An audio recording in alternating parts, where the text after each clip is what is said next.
Professor रतन चौहान अंग्रेजी भाषा में जयशंकर प्रसाद के महाकाव्य कामायनी निराला के काव्य संसार का अनुवाद कर चुके हैं। गजानन माधव मुक्तिबोध की मुख्य कविताओं का अनुवाद प्रकाशनाधीन है। इनके साहित्यिक रुझान, साहित्यिक कद और साहित्यिक उद्देश्य का साक्ष्य है ये अनुवाद। फिलहाल कविता संग्रह चयनित कविता के विमोचन पर बात की जानी है। न्यू वर्ल्ड पब्लिकेशन द्वारा 38 कविताओं का करीब 85-83 पृष्ठों में ये प्रकाशन पाठकों के लिए हजारों नई नई खिड़कियों का संसार खोलता है। मैंने 3 बार पढ़ी है ये कविताएं।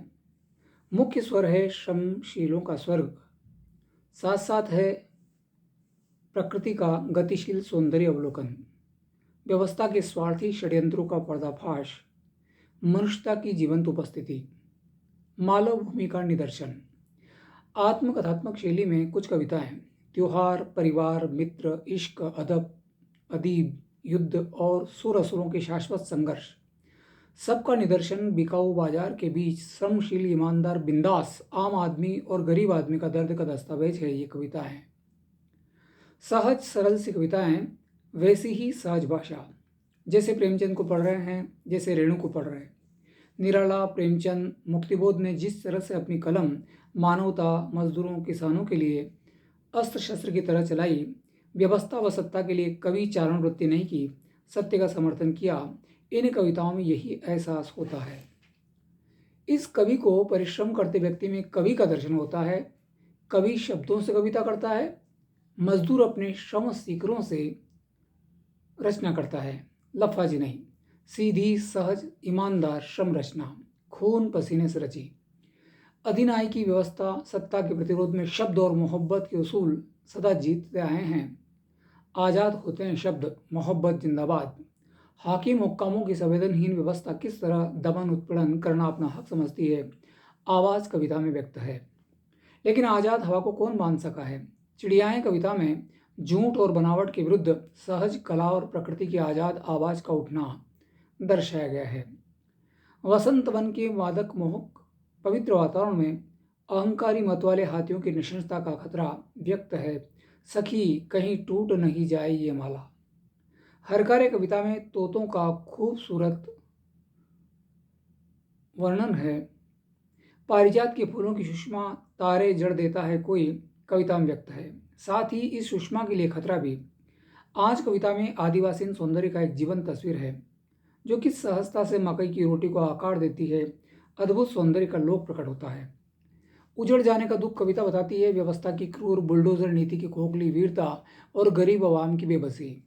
युद्ध, दंगों व हैवानियत का नंगापन व्यक्त करता है कविता का सच। गौर से सुनो, रात विलाप कर रही है मैं।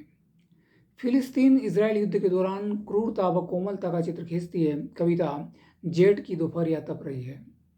ट्रेन में आग कविता बताती है ग्रामवासियों की मानवीय सहानुभूति को और अखबारी बेवफाई को। चंदन वृक्ष कविता में है मानवीय उष्मा की खुशबू। चोरल कविता में चोरल नदी का सौंदर्य ममत्व प्रकट है। बोगदे कविता बताती है अंधेरा व दुख क्षणिक होता है। दुखों के बोगदे से जिंदगी की ट्रेन धड़धड़ाती उजाले की ओर बढ़ती जाती है। लियर कविता में बुढ़ापे की अवश्य जिंदगी का क्रूर सच बयान हुआ है। बहुत याद आएंगे वे दिन गजेंद्र कविता एक खुली प्यारी स्मृति कथा है। फिर पीली है इसने कविता में वर्षा का मादक रूप प्रकट है। प्रकृति मदहोश प्रियकर हो जाती है। कार्तिक पूर्णिमा कविता में दीपों की जगरमगर व्यंजित है। पिता को मैंने बहुत कम मंदिर जाते देखा कविता एक सहज ग्रामीण भोले सादे इंसान की तस्वीर है, जो भगवान को अपने दोस्तों, खेतों और मिट्टी में ही पा जाता है। सरल लिखना सरल नहीं है। बांग्ला कथाशिल्पी शरत या हिंदी उपन्यास सम्राट प्रेमचंद सरल शैली के कलमकार थे। अगर सरल होता सरल लिखना तो शरत दूसरा भी हो पाता और भी कोई प्रेमचंद हो पाता। इन कविताओं के सरल तरल के भीतर भी बहुत गहन छुपा है, जो बार बार पढ़ने पर साफ होता है। जो भी है एकदम निश्चल बेलाग अभिव्यक्ति वाली कविताएं। कोई मुलाहिजा लाग लपेट नहीं, कोई बनावटीपन या नकलीपन नहीं।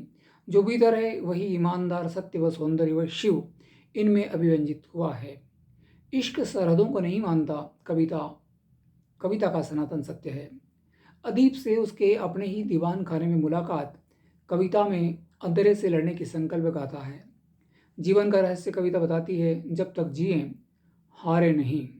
कहाँ खत्म हो गई यह गाथा कविता बताती है कि समुद्र से अमृत निकलता है, केवल बड़े लोगों के हिस्से जाता है अमृत। अमृत महोत्सव में भी शिव को तो जहर ही पीना है। वे युद्ध के मोर्चे से लौटे थे। कविता में युद्धकारी सैनिक का इंसान किस तरह पशु में बदल जाता है अभिव्यक्त है। एक मानुष को अमानुष बना देता है युद्ध। विनम्रता होती है पेड़ों में, हम पेड़ों से कब रिश्ता महसूस करेंगे। डिंडोर आदिवासी हम सभ्य जगत से अधिक सहृदय है, जो पेड़ों को शादी में न्योतते हैं। कविता प्रकृति और मानव का संबंध बताती है।